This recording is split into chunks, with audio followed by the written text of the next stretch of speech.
Hello and welcome to the Daft Souls podcast. It's a bit of a classic old school one here, in the fact that this week it's just me and Mr. Christopher Brand. Oh god, is that where we're at now? Are we old school when it's, it's just the two of us? Old school, like happy shopping, etc. It was only like 2 years ago or something. I know, but I mean less than that. I know, but it's like, I think it's just because when we started doing Daft Souls, we've done more than 50 episodes now, but there was a few times quite early on when it was just me and you, and it was fine. Yeah. We just talked about XCOM, yeah, and that was fine. Trying not to do that. But it makes me think it's old school because it's like 2 years ago. 2 years is a long time in internet land. Yeah.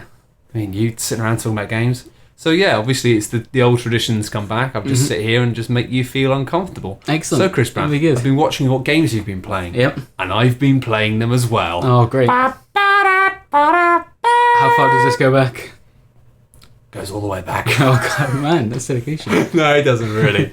I tried some stuff that you've been playing. This is totally the way around, by the way, because you were playing a game that I was also playing, and I saw it on Steam and messaged you. So. Yeah, but why do you think I started playing it? Oh wow, fuck. Yeah. Okay, you win. You were like, oh, you're playing the game I'm playing. I'm like, yeah, I know, I saw you playing it. So I figured that because you were playing that game, that you'd probably talk about it. Can we start calling it that game? And although that is a better name than the actual name, which is Skyshine's Bedlam. Skyshine's Bedlam. So it was originally called just Bedlam, and I think they ran into some kind of trademark issue, which is why they've got this name that isn't as good. I think there's another game called Bedlam. Yeah. Which is good, because at first Skyshine Games is the name of the company as well. Because at first I was like, that's really egotistical, isn't it? Yeah. Like, yeah, the Skyshine's Bedlam. And I thought, it's like Sid have Meier's. You learned that? Have you learned that yet? Are you Sid Meier? Are you Sid Meier? I don't know if you are Sid Meier, but no, I think it is a legal evasion thing. They probably could have just given it a different name, but it's Skyshine my balls. Mm-hmm, that's the one. Make them shiny. It's a turn-based strategy game, which is a surprise that we've both been playing one of those. I know, right? And it's set in kind of like a Mad Max-y environment. It's post-apocalyptic. There's a big wasteland that you want to drive across in a big kind of armoured tank-like fortress vehicle. Yeah. That looks really cool. It's got like a real.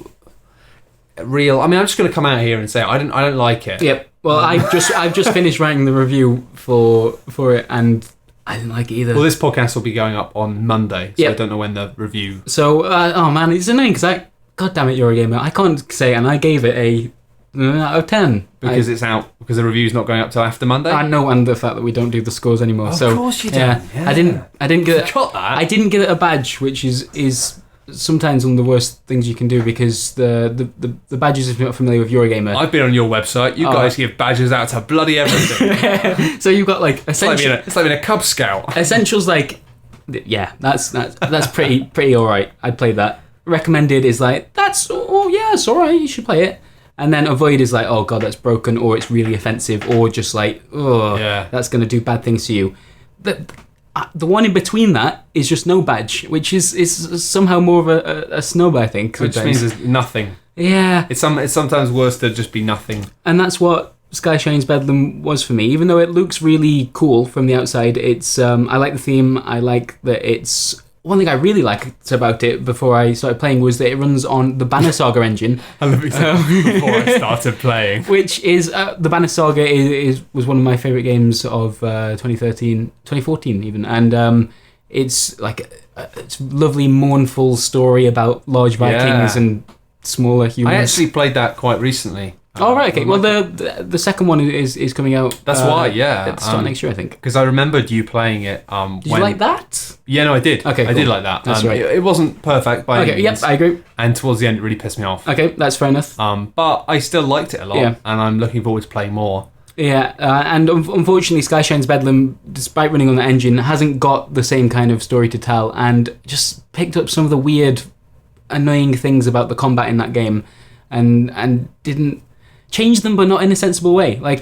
No, it doesn't work. I mean, the thing I found with it, right? So basically, it's for something that I immediately, when I got into the combat is the same thing. Basically, the combat engine is pretty much, well, it's not identical, but it's very similar in terms of the way that it's kind of a grid-based thing. Yep. You have it's just really weird because basically the whole grid-based system and the ability to do things like knock enemies back and all that stuff in the Banner Saga worked because it was very largely about melee combat. Yeah.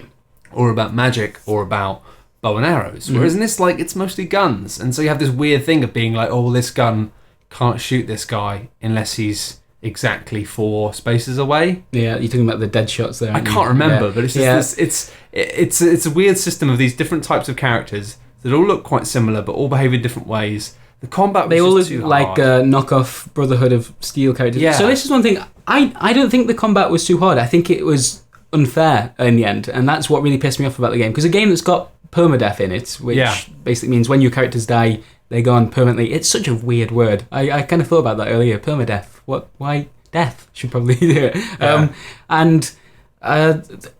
So yeah, when your characters die, they're gone. But when that happens and it's your mistake, and that's like the entirety of XCOM in many ways. Like that can be great. That can be brilliant. That can be your own story. You know, your character died a hero's death or died in a stupid manner, but it was totally your fault. There are loads of moments in Skyshine's Bedlam in which a character can die because the way in which all of the troops were positioned at the start of the battle is sort of randomized, and so you can have a really weak character in a position they just can't get out of. And like that, if you put time and effort into that character, you'll be furious. Yeah, there's so much about that whole setup in the combat system. I mean, literally, I've got to be honest. I only played this game for about half an hour. I played about 10, and I don't think fair enough. I mean, obviously reviewed it. That's the way it works. But I don't think the thought process changes an enormous amount. After half an hour, I was just done with it. I just looked at this and I was like, this combat system. There's so many things about it that really bother me. Like it's not visibly immediately obvious and clear like what the limitations and abilities of all the characters are.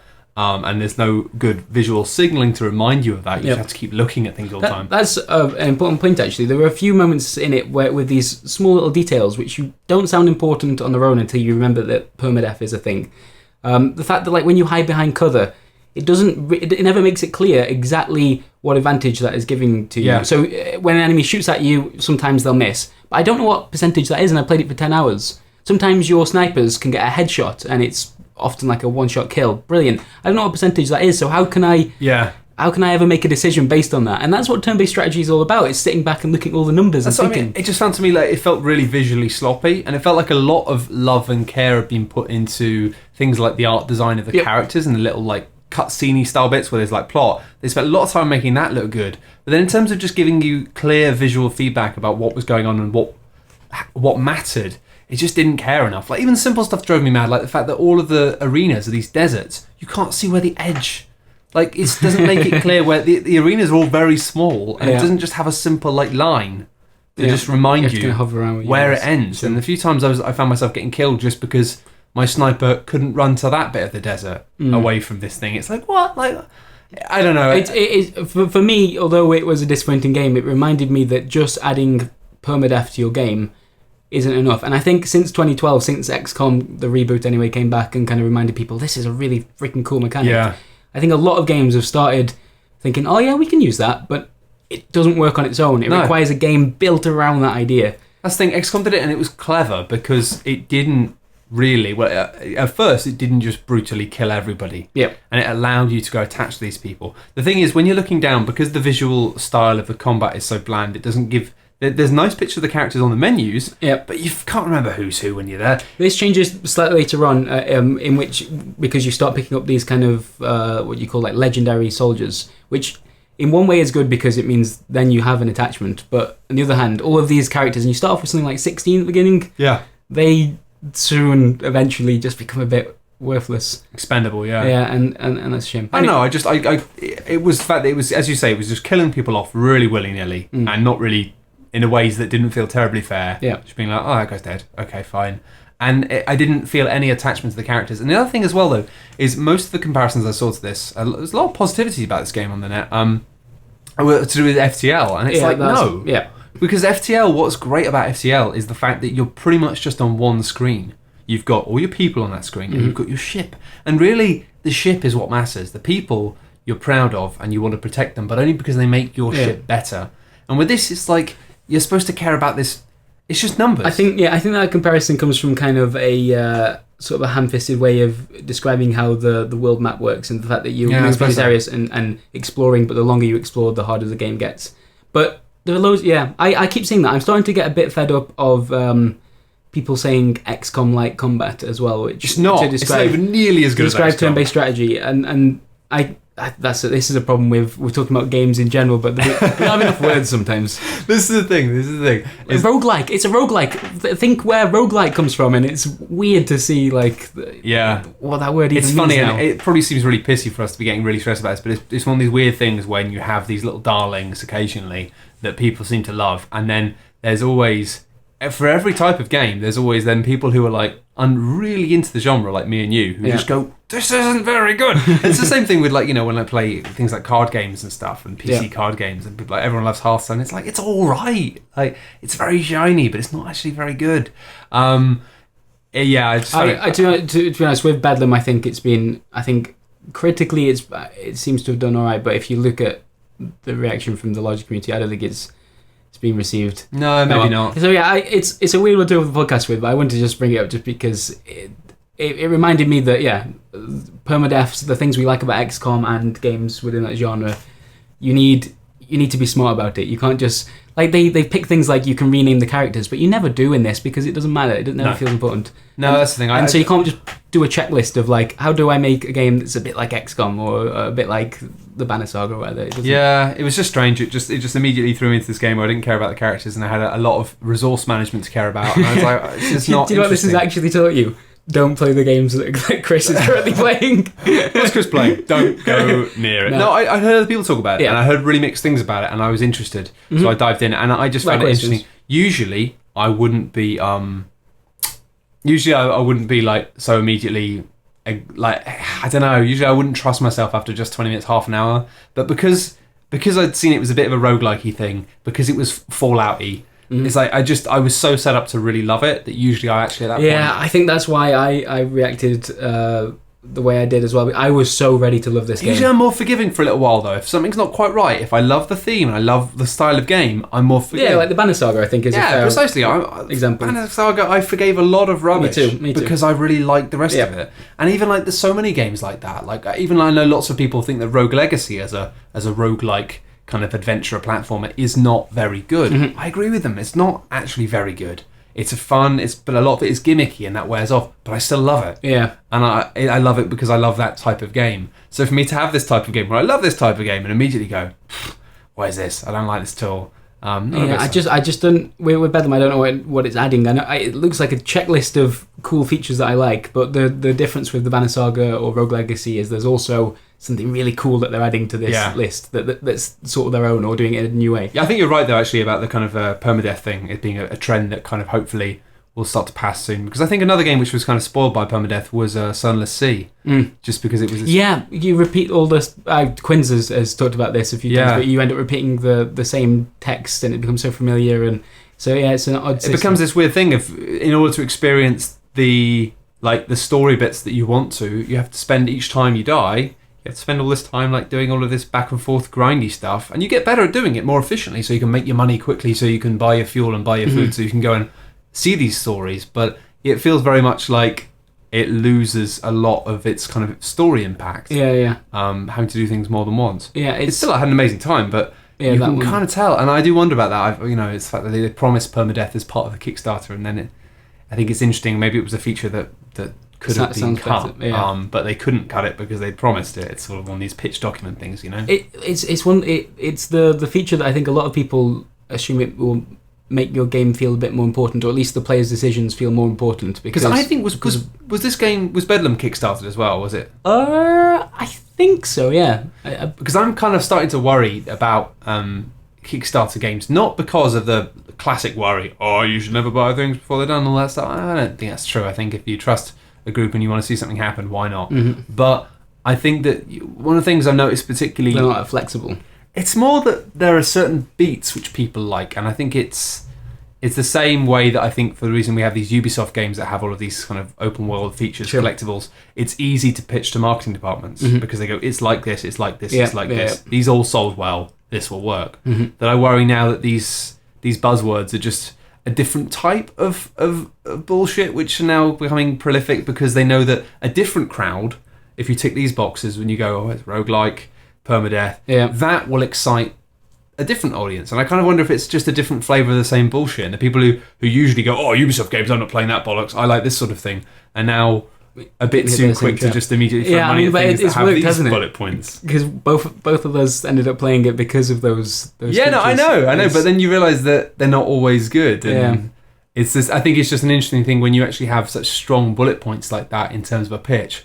It's difficult to get rid of them. I mean, and maybe they're not always beneficial, but it's interesting actually. And another thing actually I played recently, which I didn't like very much. So, oh man, this is unusual. We're usually the old school. We're supposed to be like the ones that like games and stuff. Listen, I think it's been a mad few weeks, right? Okay. For the past 3 weeks on Daft Souls, I've been hugely positive. Okay, that's everything. Right then. That's right. Some incredible games. We've talked at length about Metal Gear Solid 5. Yeah. About Until Dawn, which is great as well. And I've just got into the Taken King, which and I won't blab on about. Sure. Have you done anything to focus on that yet, Daft Souls wise? Because I feel like you probably need to have a. It's not with me. I don't want to hear it. I don't want to hear anything about it. Quinns didn't want to hear it either. Last week he was like, "You can't talk about Taken King unless you can tell me in a minute what the plot is of the game." And actually I can, because they've actually fixed it now. They've actually made it a thing. But no, I'm not going to talk about Taken King with you because you don't care. Quinns doesn't care. But if you go on to coolghost.net this week, actually this Thursday when this goes out, this Thursday there will be a big video from me which will be explaining why I think the Taken King is fabulous. I think it's fantastic. Yep. I love Destiny. I've heard brilliant things about it from the people that it's so good about the game, and it is so layered with little secrets, which I'm still realizing and discovering joyfully. Excellent. That I love it. I mean, I found something tiny I found out today which blew my mind. It's the fact that the daily missions, which are just you playing through story missions again, but at a slightly harder difficulty, and then so you play through this mission, it's a bit more difficult, but then you get some rewards. It's basically a daily thing. The idea is you log on, play for 20 minutes, make some progress. I understand. They've now made it so when you do these, in today's mission, and apparently in some of the earlier daily missions they've done it, today's mission, instead of doing the mission normally, there's this one room where instead of you go the way you're supposed to, you go through a different door, and you keep going, and then it triggers this whole other encounter with different enemies, and then there's this timer, and you've got 10 minutes to get through loads of really tough enemies, and then there's a really tough boss at the end with loads of tough enemies around it, and if you kill them then you've got a chance of maybe getting some better treasure. But it's the fact that they've actually started doing this thing of being oh my god, they've got secret missions within missions that are really high level stuff. And the other thing which has really won me over is the fact that up until now it's always been that you work, you play the game, you have a good time doing it, but then all you're working towards is the raid, and you're working towards doing the raid, and then the raid gets you the best stuff, and then you're done. But it seems like even though we've done a bit of the raid and got some of the rewards, we've found there are still, outside of the raid, there are quests and things which are difficult to the level of, or not more so, of the raid. So it's not the end. It's not like the kind of... Because otherwise you have this weird kind of... The expansion so far, you have this weird kind of empty feeling almost of being you rush, you do everything. You get everything and then you need. Waiting for the reset on the raid. Do the raid, and then you get the stuff. Yeah, you're done. I often make this comparison, and I sometimes worry that it doesn't quite work. But I played World of Warcraft, and I experienced a lot of the same motivations, and yeah, I completely get. I can't mock you because you know what I hate more than people that adore Destiny. The people that hate Destiny and like telling people about how much they hate Destiny, because it doesn't matter. It's fine. You can say what you just said, and there'll be people out there listening to it. They'll be like, yeah, you're right. That's cool. All right. It drives me mad as well. It's awful. It's not. It's actually really good. Yeah. No, it's fun. It's interesting how it has to balance these two things. That's the big issue for me. Is it has to balance this this World of Warcraft style tradition of how these games work in terms of enticing you with numbers, how do you keep people coming back, and that's a really difficult game to play because whilst you entice people with this type of progress of being get better, bigger numbers, it's a very easy way to get people really hooked in. But it's also a really dangerous because then once they hit the end, suddenly they have no purpose. Yeah. And the sad thing I think with Destiny is that it's still fun. The process of going around and shooting things with guns never stops being fun. But because the power of that number spell is so strong, when you feel like what you're doing is pointless in terms of the numbers, suddenly it just feels like a waste of time. And it's this weird thing of being like, it's such a bizarre thing to describe, isn't it? If you tried to describe that to someone outside of, I don't know, maybe the general feeling of progression is universal, but like, it's strange that you need that. I completely get it. I completely understand it. I've experienced that myself. But why is it so important? I don't know. It wasn't. I mean, in stuff like in old MMOs, it was different because really all you were doing was just clicking on stuff and pressing buttons, and it had flashy animations sometimes, and there was occasionally a bit of thought required in terms of the order of what you did things and how you did things. But really, in terms of game mechanics, it's more fun to shoot than it wasn't click. that much fun. Whereas actually, like, the guns feel amazing, and jumping around and throwing grenades and shooting things is fun. Mm-hmm. But it's just this weird thing of like, suddenly shooting an alien in the head is fun, but it's less fun than shooting it. It's not fun at all if you don't maybe get some more fake trousers that you need. But they've mixed it all up, and I say I've already talked about it for a few minutes now, so I'm not going to do it because I'm very. I just didn't want to be that guy. I hate that guy. No, I do as well, and I probably will start the video actually when it goes up of just being like, hey, listen, if you don't like Destiny, just shut up, go away. It's not fun. Why did you click on this? No, it annoys me because it's this mentality that people say, and actually, Eurogamer, you guys. Can you please post this video on Eurogamer? Because honestly, I don't know how familiar you are with it, but like, I've seen, and it's rubbish. There is I think it's two things. One, there are some people on the Eurogamer team that are very passionate like yourself about Destiny, and want to talk about it, and perhaps do talk about it more than they usually would, just because they're so invested in the game. Yeah, which I think that's not a bad reason. And so the people have kind of got tired of that, and there's a backlash because of the type of game Destiny is, and as you said, like, this number game does look a bit gross from an outside perspective. Sure. Even though I get it.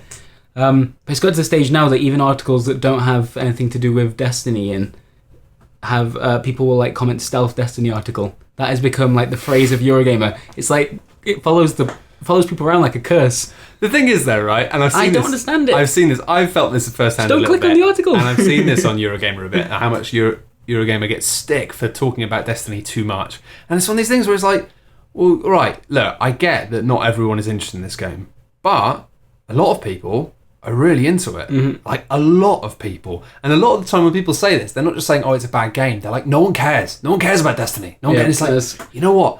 Millions of people really care about it. Like, and I'm one of those people, despite the fact I don't know that all of them are on the same part of the internet as us. I wish there was more of it, because it does seem... I don't know who they are. Yeah, where are they? Do you play Destiny? If you play Destiny, can you write in? I honestly believe the way the game has been made in Destiny, means it actually appeals a lot more to casual gamers. Mm-hmm. And not in that old school sense of, dirty casuals, but just people who aren't as interested in reading about games. Well, they're actually reading, but they're not the sort of people who are going to comment. Sure. They're not the sort of people who are going to go, all right, I'll write about this. I think that was someone ringing to say that they play Destiny, by the way. I had somebody at my door just wants to angrily talk about Destiny. Why are you talking about Destiny there? But yeah, no, it's really frustrating that the people are just so negative about it. But I do think that a lot of people who play it are just the sorts of people who don't comment on stuff as much, maybe. Yep. And I think that's fine. And I think there's a couple of reasons for that, and a lot of them are the reasons why people who consider themselves to be serious gamers hate the game, and I love it. And I think there's two things. One, the fact that it's things like voice communications off as default. Like, do you want to talk to people? Like, do you want to talk to strangers? Yeah. It's off as default.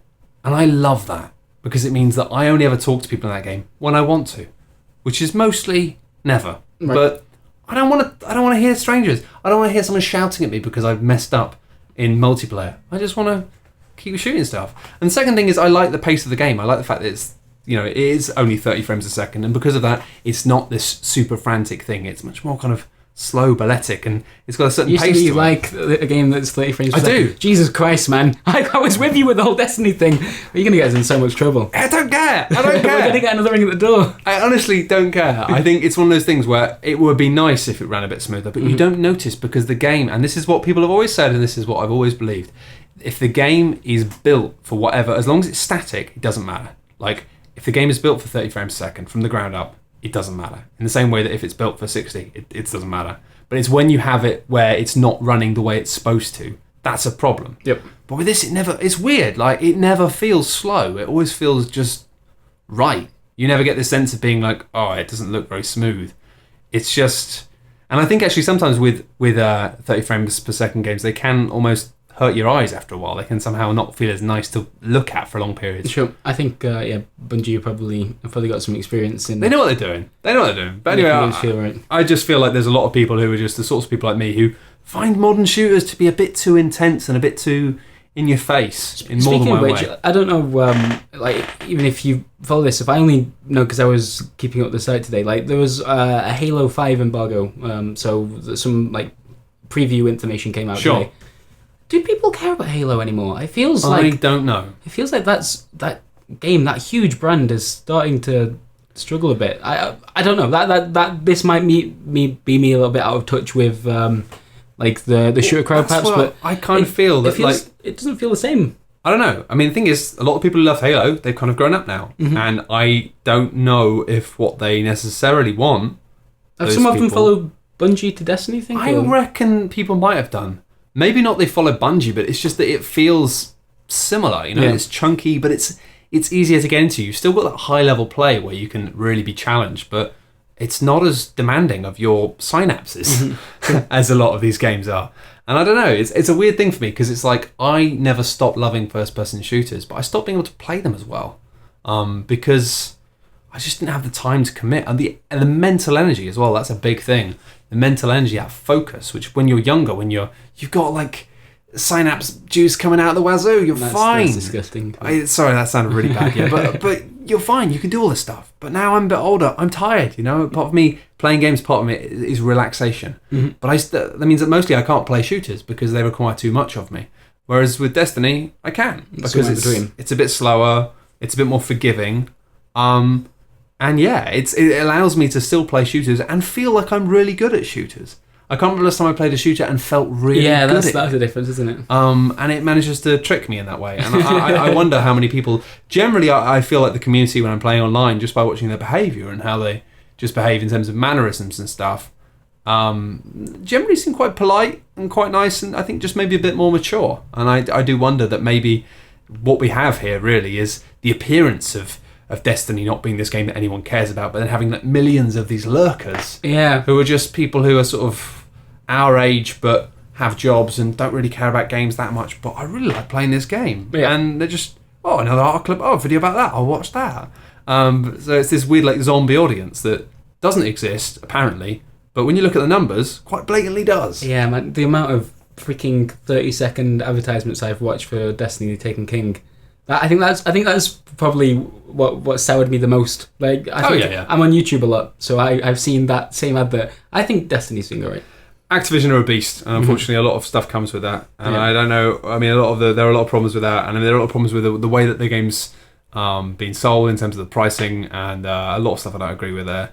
And it's difficult, because that stuff is annoying, but then regardless of that, you do look at the Taken King, and you look at what's there, and it's really impressive. And the fact that it isn't just as simple as lots of people were very quick to try and condense it down to being like, well, what do you get? Oh, you get this many missions and this many strikes and this much of a raid, and it costs this much. That's outrageous. And looking at it very much like simple points like that.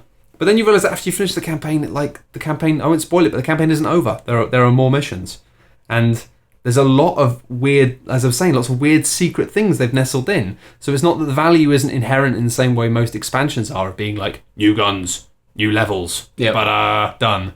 It's like they've squeezed in lots of things, and I've been playing it probably for about 25-30 hours, and I still feel like I don't know what I'm missing. There's going to be more stuff that I don't know about yet. That's cool, man. So that's very cool. But as I say, I'm really going to stop now. We won't talk about this.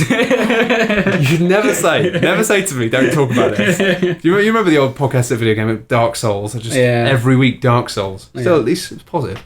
Anyway, I love it, and if you want to know exactly why and why I think the new design is really clever, then do check out coolghost.net on Thursday. We'll have a nice big chunky video. It's cool. Got a lovely neon pink. I like that, pink. By the way. It's very cool. Thank you. Yeah, pink is genius, cool. Right? You know why? Pink. I like pink. It's just quite a nice colour. It gets rid of idiots. I'm not sure if I've said this on the podcast or not. If I have and I'm repeating myself, you think it scares away people? I think it does. I think it's feminine or something. I think so, yeah. Amazing. I honestly think that it just puts off a certain type of person because they go, I don't want to look at video games. video game shut. Video games The sort of person blue. who looks at a website and goes, video games shouldn't be on a big bright pink site. I don't want them. So and so far it seems to be quietly working, because we just seem to be creating a haven of people who are having interesting conversations about games without any arseholes. So if that sort of thing sounds interesting to you, then do check out coolghost.net. It's pink. On its big Daft pink website. What have you been playing recently you liked?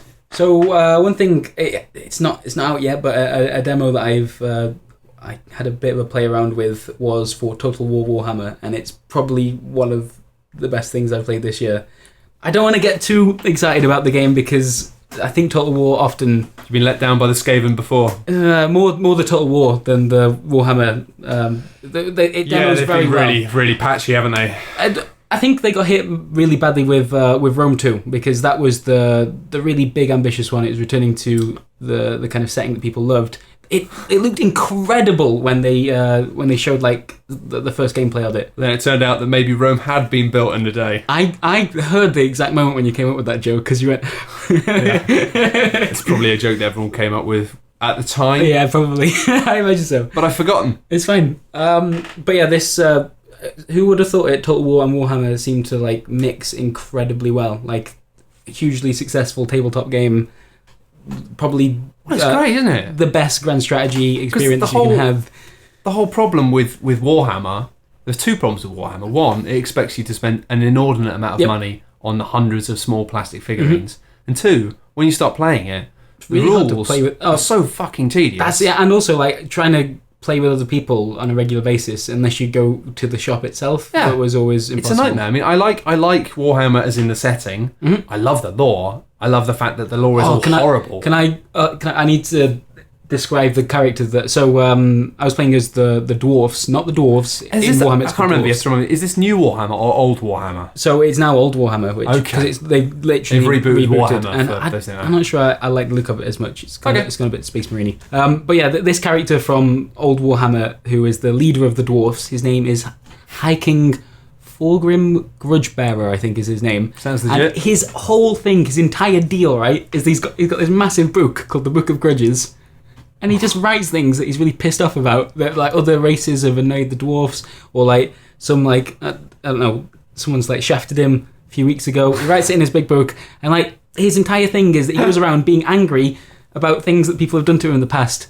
And apparently that's going to play into how you control that faction and everything, and like most of your objectives will come from trying to right these wrongs. I don't know anything about the character, and I've looked into a little bit, like.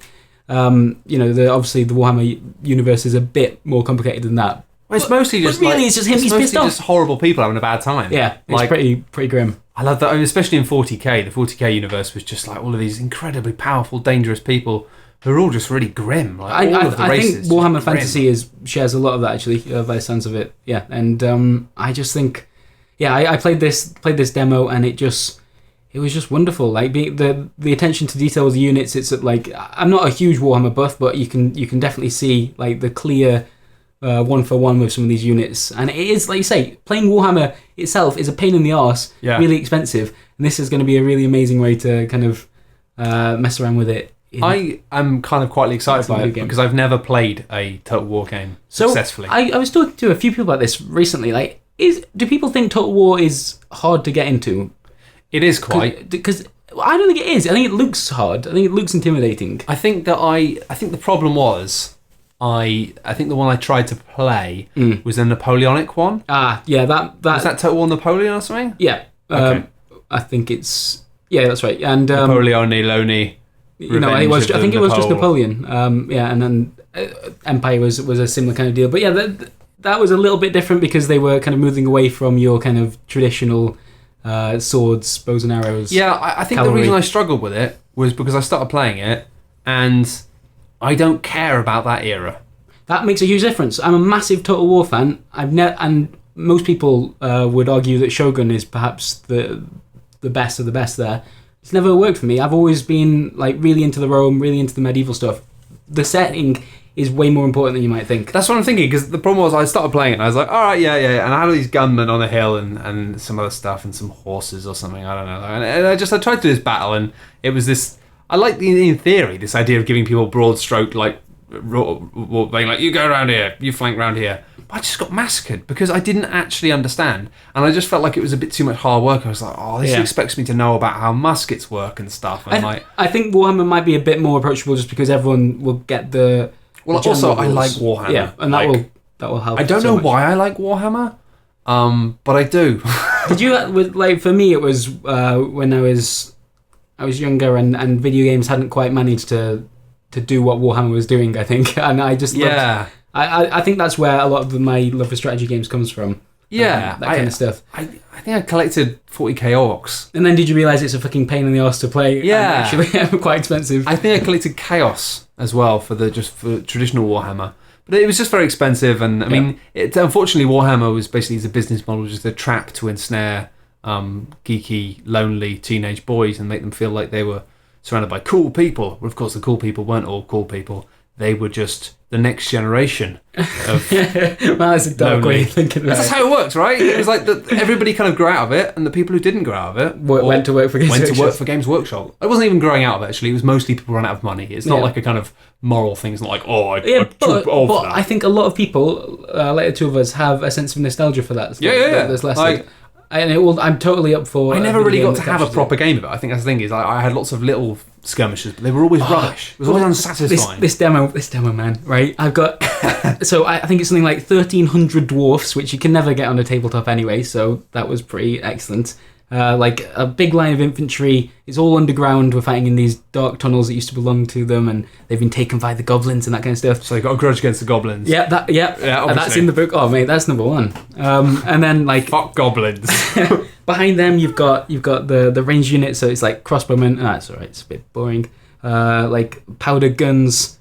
It's a bit Napoleon, whatever. Flamethrowers. I didn't even realise that was a thing. Dwarfs with flamethrowers. Why not? Excellent. And then cannons, man. Actual cannons that you set up and just hold a line, and it's wonderful to watch, and it was just so much fun. I think it could be massive.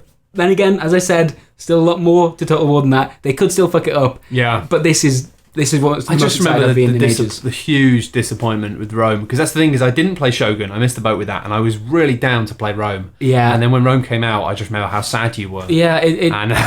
Which is strange. I think that's put a few people off, and the Total War like fans haven't really forgiven them for it. But I'm hoping they'll be fine this time. It's worth pointing out that Rome 2, by the way, is actually a great game now. They patched it for a year, continuously for a year after release, which partly to appease some pretty angry fans, partly because the next game they were releasing was on the same engine, and also the one after that. They're like, we've got to work out. We need to fix it. Yeah. But as a result, that game is actually in really good shape now, and it's totally what you could jump into Rome 2 today and have a blast with it as well. Even though that is the one that everyone goes, "Ooh, they fucked that out, didn't they?" They did. Haven't now, yeah. But they did eventually fix it. It's true of quite a few games actually. Well, yeah, I'm excited about that. I'm kind of hoping that it's going to be something I'll get into. I don't know. I always like the idea of Total War games. And I've heard so many good things about them, but I think I just tried the wrong one. No other strategy game or game in general has really captured that sense of scale for me. The fact that the best feeling in Total War is when you're kind of up high looking down at your army like an eagle flying over them or whatever, and then they engage in combat and you just scroll the mouse wheel really quickly and it just zooms straight in. You can see individual people fighting, and there's no delay in that zoom in. It's like you just jump straight into the action. I've got to say, tech at the moment is doing some really impressive stuff. It's ridiculous. How good things look. Yeah. Not just about how good things look, but how much you're able to just show happening at once. Yeah. As if it ain't no thing. I know. It's just like, I mean, MGS5 is incredible on PC. It's just like, what's going on with this?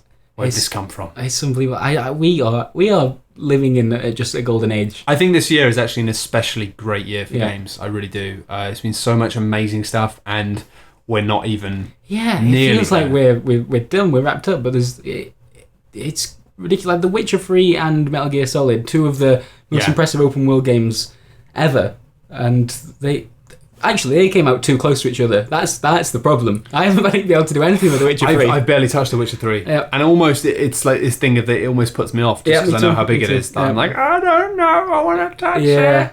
Well, I found Metal Gear a little easier to fall into and just play around with individual missions. And I've been trying to just go and check out little things a bit more. Yeah. Actually, I did say I'd talk about it, so I'll talk about it briefly. But I'm probably not going to make a video on it specifically because it's one of the things where if it's a smaller game, and same with Bedlam, it's like, I'm not going to.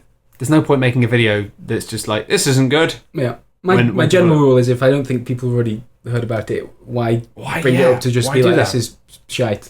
But something I played recently just because I had a few people say I should check it out. Armello, I just thought it was a really beautiful looking game that just didn't really have a lot to offer, and I was really disappointed in that. And it was interesting because it's like So I quite enjoyed it, but you come from a much more board game focused background than I do. Sure. Do you have a website or something about it? Yeah, yeah, we do. So for me, I don't get to play board games very often. I found it quite nice. I played it with a few friends, which helped. Is it not interminably slow with other people? Because I found that playing against AI, even when the AI was doing everything immediately, it just felt like it took so long. But we played it sort of like we were playing a board game. Like there was between turns, and when you're waiting for your. Did you play it in the office? One of the people was in the office, and okay. I could see that person. And no, I just wonder because it's the sort of thing where if you've got time and you're not just sitting down to try and play, and you can just do it in between things, it's maybe less of a we just set up some we set like a couple of hours aside and just kind of joked and laughed around with it, and maybe that's been coloured by the fact that I really like the people I was playing with. Well, that's it. If you can actually, it sounds like you're playing in basically a LAN environment, right? Yeah. Well, if you can do that, that's awesome. But then that's the problem is you're not going to do that. I've only done that once. Yeah, and you're not going to be able to do that largely. It has got online, but it doesn't have any. Maddeningly, doesn't have any kind of hot seat, even if it's right. Leaving the room. I guess I get why, because they're like, oh, you don't want to show your cards to other people and stuff. But it's this weird thing of I was just playing it, and it's like, well, it's kind of a board game. It's a board game video game basically. Yeah. But it's an original board game. And yeah, there's a lot about it to really like. I love the art style, the animation's beautiful. It's a bit. Do you know Redwall? Series of books which are basically about characters like that. Animals dressed up as knights. It's way cooler than it sounds. It's mainly for children, but I used to think it was really cool. That's fine. You were a child once. Warhammer and Redwall. Explains so much, doesn't it? But I was always into the animals of Farthingwood, personally. Okay. Big fan of that. Sounds pretty nerdy. Yeah, it was. I used to get the magazines. It was great. I got a little box to collect them all in. Fantastic. I needed that information. Yeah, I needed to know that. That's great. But yeah. Basically, it just does this thing of just being way too slow. And almost having this strange thing of the fact that you see sometimes how it's like, oh yeah, it's helping you out by having it does all the calculations for you. So it's quicker than it would be if it was an actual board game. Yeah. But it's like, but it's not an actual board game, is it? So if it's having to do calculations to speed them up for you, maybe it should just be simpler. Maybe it doesn't need to be there. And there's simple things. And I find it interesting because I get asked this a lot about what video games can learn from board games, right? In terms of what can the genres, what can the whole medium learn from this other, at the moment, very exciting, fresh medium? And it's more like that's a really difficult question. But in this, it's like what can video games that are trying to be board games learn from board games? And that's what this game does. I just look at it and just go, you've made something that appears to be a board game, but you haven't actually learned from the way that board games are played. And there's some really maddening stuff in it that's just. I mean, first of all, it's a very casual, slow game that you're supposed to just sit back and enjoy. The text on all the cards is tiny, which means that you can't. You have to be sitting close to the screen, otherwise you can't do it. So you can't just sit back and relax. The pacing is a problem. Pacing is also a problem in the fact that one of the wonderful things about the medium of board games is you can control the pacing to a degree. I mean, sometimes if the pace is so slow, you can just say, shall we just end it next round? Yeah. You can just decide that you've had enough. But more than that, it means that if you want, you can fastidiously take the time to do things slowly, or you can speed it up a bit. And a simple thing in this is when your character moves around, there's no option in the game to speed up the movement of anything. You can't be can I change the animations? Yeah. Whereas if it feels like a game's dragging on in a board game, you'd be 1, 2, 3, 4. Right. 1, 2, 3, 4. Okay, let's do it. Let's do it quicker. And you start to speed it up. When it feels like the game is coming to a close, you can accelerate it. And in this, it means all the way through, it kind of has this very methodical pace. The other thing is tactility, right? One of the wonderful things about board games and analog games is how things feel, right? And obviously you can't do that in video games. You can't actually have things physically feel, but you kind of can as well. You can give things a sense of physicality that feels nice. And actually, Crimson Shroud on the 3DS. I thought you were going to start talking about Destiny guns then. No. I'm out. I promise. No more today. Yep. But Crimson Shroud had a thing where you got to throw actual physical dice by using the stylus to flick them in. And the way the dice landed and rolled, and the way they looked, and the way you could hold them in your hand and move them around before releasing, it was awesome. Right. It kind of made the game. And for a game which is a board game, the dice in it are bollocks. Like, the dice don't have any... They roll around madly. They don't behave like dice. They don't feel nice to throw. Weird. So this is... Yeah, I said at the beginning, we've come at this from different backgrounds. I never even spoke to me. Like, in fact, with the dice in particular, and I think you raise an interesting point that I wonder if they could have had a more straightforward system there. I love the fact that they were dealing with all the calculations, because it's the combat in particular, when you do go up against another character, there's so much going on. Yeah. That I would have hated to play that board game. Yeah, but board game would have been a bad board game. But it gets around it because it's a video game by handling that. And of course. I didn't even think about. But it's interesting, isn't it? Because in your head you go, oh, that's good because the game does it for me. But it's like, well, no, they've invented this. Like, yeah, they've invented it like this. It doesn't have to be this complicated. There are. Don't get me wrong. There are actually some really interesting ideas and mechanics in it. I should say I love the theme of it as well. So a full game of Armello, basically, you each control a different animal character. Mm-hmm. It's way cooler than it sounds. No, just like Red that Bull. aspect of it is and awesome. The plot of the game is that the king is dying. This great lion in the middle of a castle in slap bang in the middle of the board is dying from some kind of weird magical disease, and it's driving him mad, and the entire world changes as the game goes on. So by the time you eventually get to the stage where you can rescue him, the world is dark, his visuals have completely changed, and he's starting to make all these crazy decisions that affect your game.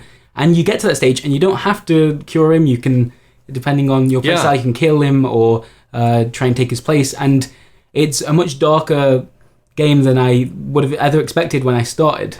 And I love that. I thought that was really, really brilliant. Thematically, I love it. I love this idea of rot. Yeah, rot. Yeah, sure. And this idea that it's basically a corruption, and the fact that you can, if you want, pursue that. Mm-hmm. You can embrace the dark side, the rot. But it was mechanically a bit funny as well. I started doing that, and I found the most effective way to do it was just to repeatedly get killed by certain enemies. So you just start fighting fights that you can't win, which felt a bit weird. It was like, I don't know. It's one of these things where it's very pretty and it's very nice, but it's like it's not very interesting. It's like a digital version of a board game, but it's not a very interesting board game. It's thematically very interesting, but the mechanics of it don't really work as well. And another thing which doesn't work as well, especially would have been fine if you were maybe playing it in a kind of environment where like you would a board game. Yeah. But you can't really get a sense of how well other people are doing, and that's a fault of the way that the game is made. Really, it's a very small map, very small board, and you can't zoom back all the way and get a real feel quickly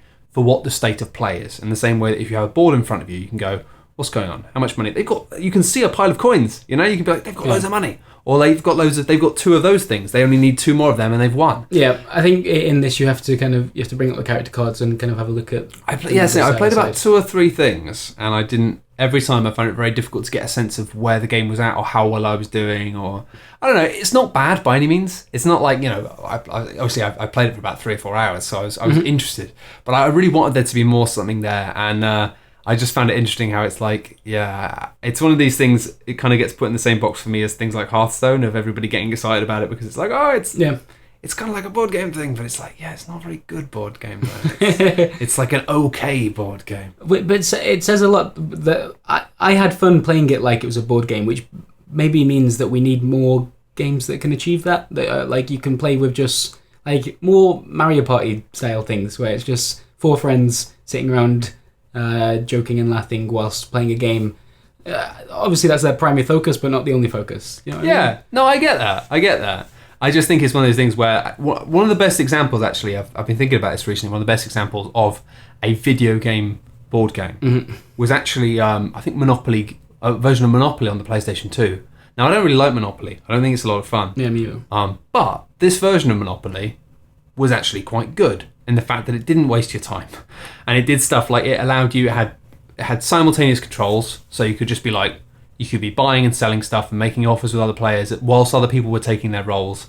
and often you were all rolling simultaneously, so you all move at the same time, and then all the money happens. That's crazy. And it was super fast. I mean, I didn't like Monopoly, but this was kind of fun. That's interesting because only a video game could ever achieve that. Yeah. A video game version of it.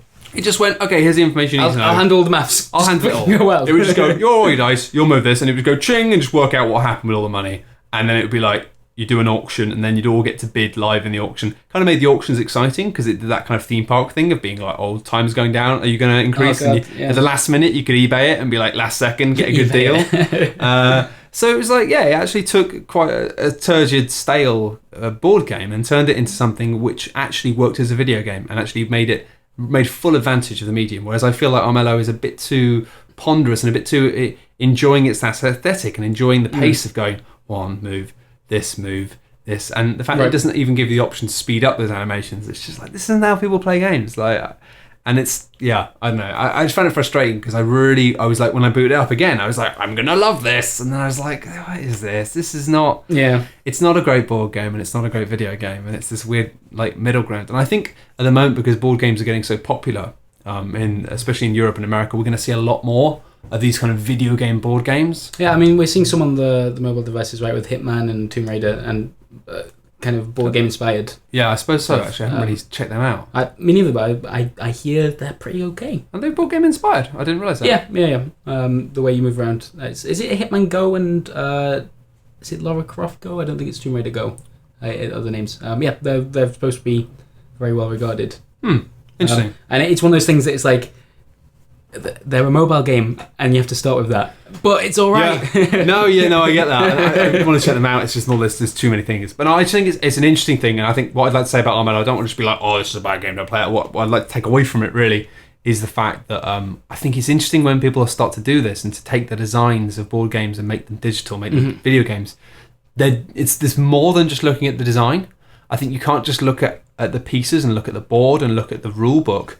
You need to actually understand how people play and how people fudge things and how people change the game and change the pace of the game and behave and integrate that. It's this human element that needs to be understood in order to actually make something really good. I'd like to think that with both Armello and Bedlam, like, even though we didn't rave about the games, that's been the point. Like, there are important things to take away from both the discussions. Absolutely. About stuff we really like. And that's why I wanted to talk about both of them on the podcast, because they're both sorts of things which are, they're not terrible by any means. I mean, Armello's definitely not terrible. I do quite like it. Like, I didn't really go on Bedlam, but there are interesting things to talk about there. Just not enough to warrant full kind of, in my half, like full like videos about them, because it's like, you basically would be saying, should I buy this? Not really. Yeah, it wouldn't get a badge.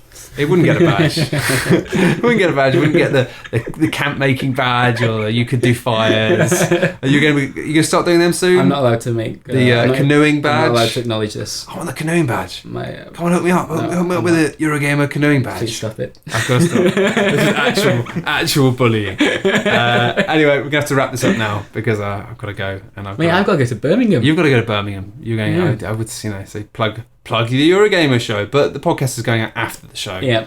And also, hopefully it was all right. Hopefully it'll be fine. Cool. Hopefully nothing terrible will happen to Brat. Wow, what a thing to leave on. I know, right? What if something does now? Because this will be one like the last podcast I ever did. With fortune, mate, I'm going to withhold it. All right. Oh yeah. Okay. That's be like gold record. That's how I make my first million. All right. Do you want to hear Brat's last words? I think it was something like, "You're horrible." You're not horrible, mate. It's that's great. That's a great last words to say. Thanks, man. I'm sure that'll be great.